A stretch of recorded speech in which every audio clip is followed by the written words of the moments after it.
Oke, baiklah adik-adik. Assalamualaikum warahmatullahi wabarakatuh.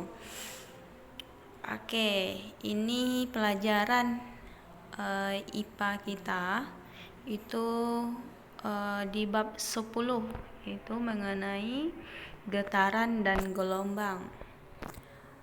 Oke, coba dilihat ini di halaman mengenai getaran dan gelombang bab 10 itu kita akan mempelajari itu mengenai getaran, ya. Terus nanti kita belajar mengenai gelombang, kemudian belajar mengenai bunyi. Oke, untuk yang pertama kita belajar dulu nih mengenai getaran. Ya, getaran itu adik-adik pernah lihat gitar? Oke, gitar menghasilkan bunyi, ya kan? Ya, bunyi yang dihasilkan gitar itu karena adanya getaran. Oke, getaran itu artinya getaran adalah gerak bolak-balik secara berkala melalui suatu titik keseimbangan. Contohnya, getaran pada sebuah bandul. Ini ada gambar. Anggap ini sebuah bandul, di mana bandul tersebut di ujungnya itu ada bola. Ya. Jadi yang pertama itu bandulnya pada posisi 1. Jadi pertama itu bandulnya berada di posisi 1. Kemudian ketika bandulnya kita lepaskan, kemudian dia bergerak ke posisi 2 dan bergerak ke posisi 3. Kemudian apabila kita lepaskan terus, ketika dia bergerak atau bergetar normal tanpa ada gesekan udara, maka dia akan bergerak terus dari 3, 2, 1, kemudian kembali lagi ke 2, ke 3. Seperti itu. Ya. Terus di getaran itu ada namanya unsur-unsur dari getaran itu. Yang pertama ada namanya amplitudo. Amplitudo bisa kita lihat ini adalah simpangan terjauh dari titik setimbang.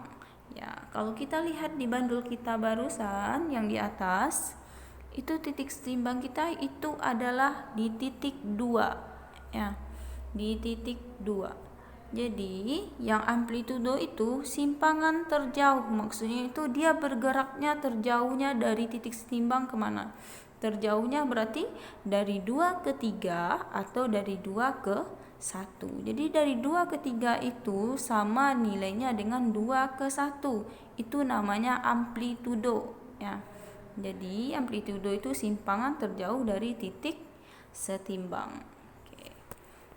Kemudian lagi itu frekuensi. Jadi frekuensi ini berkaitan dengan jumlah getaran, ya. Jadi frekuensi berkaitan dengan jumlah getaran. Apa itu frekuensi? Frekuensi itu jumlah getaran yang dilakukan oleh sistem dalam 1 detik, di mana frekuensi itu dilambangkan dengan hertz atau Hz, ya. Jumlah getaran yang dilakukan oleh sistem dalam 1 detik. Jadi kita hitung nanti. Kita hidupkan stopwatch. Jadi getarannya itu nanti berapa jumlahnya, kayak gitu. Itu yang namanya frekuensi. Kemudian lagi periode. Periode ini berkaitan dengan waktu. Periode ini dilambangkan dengan T besar. Kalau amplitudo tadi dilambangkan dengan A besar, frekuensi itu dilambangkan dengan F kecil, periode itu dilambangkan dengan T besar, ya. Periode itu berhubungan dengan waktu. Itu waktu yang digunakan dalam 1 getaran. Itu satuannya itu adalah sekon, ya. Jadi tadi kalau frekuensi dia jumlah getarannya dalam 1 detik. Kalau periode waktu yang digunakan dalam 1 getaran. Terbalik nggak dia? Kira-kira pengertiannya? Iya kan? Makanya rumus dari hubungan antara frekuensi dan periode itu dia berbanding terbalik. Jadi frekuensi itu adalah satu per perioda, atau perioda itu sama dengan satu per frekuensi, ya. Itu kira-kira. Oke. Kalau kita lihat lagi itu di mana ini sesuai dengan yang pengertian dari getaran itu gerak bolak-balik secara berkala melalui suatu titik keseimbangan. Kalau dia bolak-balik berarti yang satu getaran itu di mana? Kalau posisi pertamanya di 1, berarti satu getaran itu adalah mulai dari 1, 2, 3, dia kembali lagi ke 2 dan kembali lagi ke 1. Itu namanya satu getaran. Atau posisi awalnya itu di 3. Jadi yang satu getarannya kalau dia posisi awalnya di 3, jadi 3, 2, 1, 2, 3. Jadi dia kembali lagi ke 3. Kalau posisi awalnya itu 2, maka dia kalau dia bergerak ke 3, 2, 3, 2, 1, 2. Itu yang satu getaran. Oke. Bisa dipahami mengenai getaran dan unsur-unsurnya?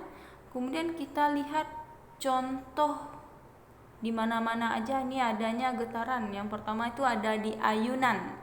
Ya, jadi posisi awalnya ayunannya itu lurus ke bawah. Jadi kalau dia bergerak ke belakang atau ke depan, itu dia akan namanya mengalami getaran. Kemudian lagi senar gitar yang dipetik, ya. Senar gitar yang dipetik. Jadi yang dipetik itu ketika kita petik, dia akan menghasilkan getaran. Kemudian lagi bandul jam, misalnya sama bandul yang kita bahas barusan. Kemudian lagi pegas yang diberi beban. Pernah lihat pegas? Jadi pegas awalnya itu keadaannya normal, ketika kita beri beban maka dia akan semakin memanjang. Karena dia beri beban, dia terhentak ke bawah, kemudian dia kembali lagi ke atas, itu melebihi garis normalnya di awal. Jadi dia ke atas ke bawah melewati titik keseimbangannya, itu dia dinamakan dengan bergetar pegasnya. Oke.